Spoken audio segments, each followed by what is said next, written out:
పీతల పులుసుని ఈ విధంగా చేసుకోవచ్చు.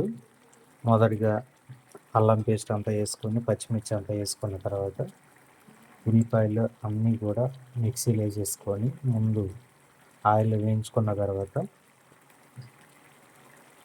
మనం కడిగి పెట్టుకున్న శుభ్రపరచుకున్న పక్కన పెట్టుకున్న పీతలు తీసుకొని ఈ విధంగా వాటి గెట్లుగా కాళ్ళకి సపరేట్గా ఈ యొక్క పీత సపరేట్గా అన్నీ కూడా సపరేట్ చేసుకొని కారం ఉప్పు అన్నీ సరిపోయినంత వేసుకొని మనం తీసుకున్న క్వాంటిటీకి కొంతసేపు ఆయిల్ అయిపోయిన తర్వాత చింతపండు వేసుకొని ఈ విధంగా మగ్గిన తర్వాత మనం లైట్ గ్రేవీ కావాలనుకున్న వాళ్ళు లైట్ గ్రేవీ, ఎక్కువ గ్రేవీ కావాలనుకున్న వాళ్ళు ఎక్కువ గ్రేవీ ఎక్కువసేపు ఉంచుకుంటారు.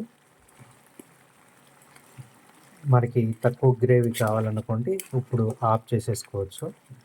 ఇంకా కొంచెం సేపు ఉంటే కనుక ఇంకా కొంత ముక్క బాగా లాక్కొని ఇంకొకొద్దిసేపు బాగా ఉంటుంది. ఈ ప్రాసెస్ అయిపోయిన తర్వాత కొత్తిమీర జల్లుకొని చివరిగా